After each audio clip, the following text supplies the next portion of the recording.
Ako si sa dostal nejakému tomu podnikaniu, alebo čo teba na túto cestu vlastne, nejaký ten prvý moment, ešte možno predstrednou, alebo tak, že také tie z detstva tie veci, čo vyplývajú, že čo tam bolo také zlomové? Vieš čo, tá moja filozofia je to, že človeka najviac v živote ovplyvňuje prostredie. A to prostredie, sme sa o tom bavili aj pred rozhovorom, že odtiaľ sa vlastne aj poznáme, že sme vyrastali na sídlisku, ktoré nemá veľmi dobrú štatistiku nejakej akože čistote od drog a tak ďalej, takže toto ma veľmi motivovalo a plus nejaká tá umelecko-rebelská duša, že ja som vždycky ako keby, bol to aj problém, že som narážal, mal som problém s autoritami, nemal som rád systémy alebo nejaké zabehnuté dogmy a to sú vlastne tí umelci, ktorí vždycky nejak kontrujú a proste komentujú tú dobu a tak ďalej. A to, kde ja som videl veľký problém tej spoločnosti a stále ho aj vnímam, je vzdelávací systém. Čiže ja som ako keby cez vzdelávanie seba samého, cez ten osobnostný rozvoj začal na sebe pracovať a asi tak okolo 12-13 rokov vtedy človek už dostáva ten svoj rozum, alebo inak povedané, príde puberta, ale už sa ti formuje taká tá osobnosť, alebo osobnosť sa formuje ti aj v detstve, ale taký svetonázor, hej? Že začneš mať ako keby nejaký názor na svet, na spoločnosť, nejako sa definuje tvoja identita. Tak vtedy to tak nejako začalo a ja som mal také šťastie, ak niekto pozná knižku Bohatý otec, chudobný otec, tak ja som to zažil naozaj v praxi. Ja som mal svojho otca, ktorý v podstate, keď sa pozrieme do tej terminológie tej knihy, tam vystupuje ako ten chudobný otec a mal som vtedy najlepšieho kamoša, ktorý mal otca podnikateľa a pre mňa to bol ten bohatý otec. Ja som s nimi trávil čas. On dokonca mi dal aj tú knižku prvýkrát, čiže ja som v 13 rokoch čítal Bohatý otec, chudobný otec. To bola prvá taká akože reálna, vážna kniha, ktorú si pamätám, čo sa týka osobnostného rozvoja, alebo keď to premostíme, si sa pýtajú na tie investície vlastne aj ohľadom financií, investícií a finančnej gramotnosti. Tak to vnímam taký štart, no a odtedy som začal pôsobiť v predaji a začali prvé podnikateľské nápady, tínedžerské a postupom času. Okay. Aký to bol rok, keď som mal tých 13 rokov? Tak poslucháči majú predstavu. No, tak to bolo nejakých 2000, možno 7, čiže no, už nejaký ten ročík späť. Ešte boli slovenské koruny.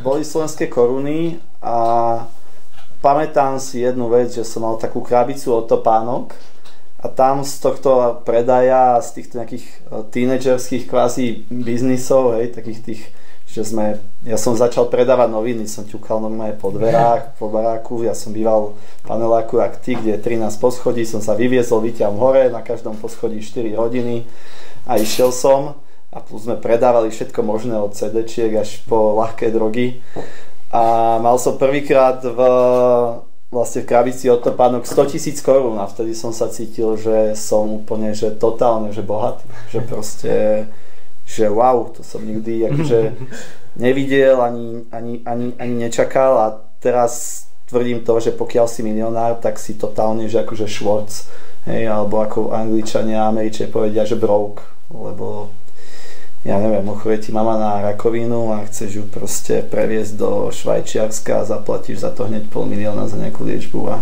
nič, ale rozvedieš sa dvakrát a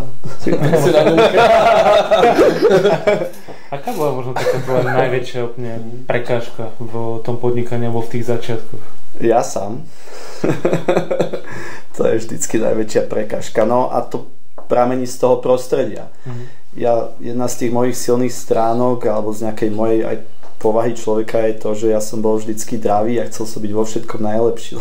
Keď to prostredie je nejaké, tak som bol najlepší aj v tých najväčších blbostiach, hej? Že nemáš okolo seba, keď sa ešte vrátime do toho roku 2013 alebo aj pár rokov neskôr, tak nebolo to 2007 v tých mojich 13, tak nebolo to také populárne podnikanie alebo také, že dostupnosť informácií, že teraz si dáš proste YouTube ako podnikať a máš Instagram a sleduješ vieš, proste úspešných ľudí, úspešných podnikateľov, alebo není problém sa dostať k literatúre a tak ďalej. Takže ako okopírovať, povedzme, že to, čo oni robia, alebo ten systém, ktorý oni majú. Aj okopírovať, ale minimálne to tvoje podhubie tej hlavy, že sa obklopiť vlastne tými úspešnými ľuďmi, lebo veľa ľudí sa ma aj pýta, že sú možno v takej situácii, ako ja som bol, že ale ja nemám v rodine žiadneho podnikateľa alebo nemám medzi známymi, neviem ako sa k tým ľuďom dostať,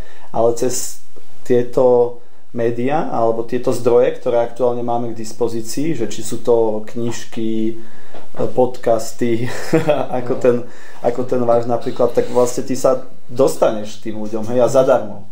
Takže to vtedy nebolo, hej, že vtedy fakt, keď ja som sa dostal k nejakej tej knižke, tak si vravím, že wow, to bolo ako keby si proste objavil poklad, vieš, ten pocit, že ešte taká tá, už úplne, že si to žral s nadšením, hej, že teraz je to klišé, teraz keď ti niekto povie, že bohatý otec, chudobný otec, tak pozrieš, no jasné, veď to proste každý hovoria. Taká masovka. Áno, proste masovka, ale vtedy to také nebolo, teda aspoň na Slovensku, alebo to v mojom okolí, hej, ako ja som vyrastal, takže. Že vtedy bol asi problém to, že neboli tie informácie, teraz možno opačný problém, že ich je až veľa.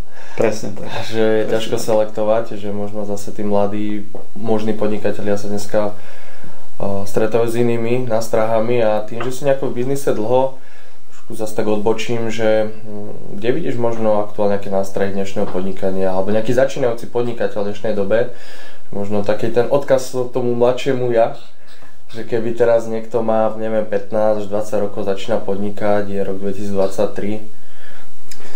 Ešte ja by som nič nemenil, lebo keby som niečo menil alebo lutoval, tak by som neprešiel tú cestu, ktorú každý potrebuje, ako som aj začal na tú tvoju otázku, že vlastne ja sám som si bol tou prekážkou a musel som nejaké tie veci prežiť, aby som išiel po tej svojej ceste a teraz tu sedel napríklad s vami.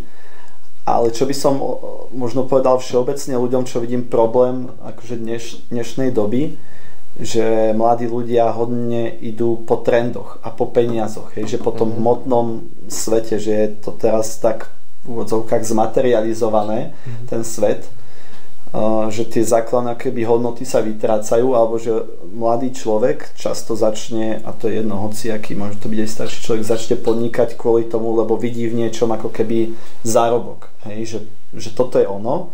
A keď máš, peniaze sú veľmi slabá motivácia. Keď máš motiváciu len peniaze a dajme tomu nezarobíš za mesiac, 2, 3, 5, tak pravdepodobne skončíš. Lebo tam nemáš to, čo si hľadal, hej. Takže to, čo ja by som odporučil tým mladým ľuďom, je nájsť niečo, čo by oni chceli robiť. Nejaký ten svoj talent a samozrejme to treba nejak premostiť, aby to vedeli aj predať, hej, že speňažiť.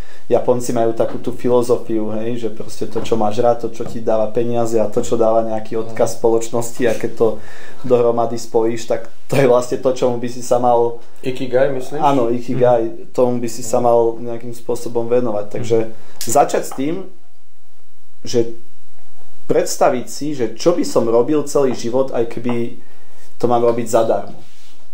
A hľadať spôsoby, ako na tom potom zarobiť aj nejaké peniaze, pretaviť to do nejakého podnikania, že nie naopak.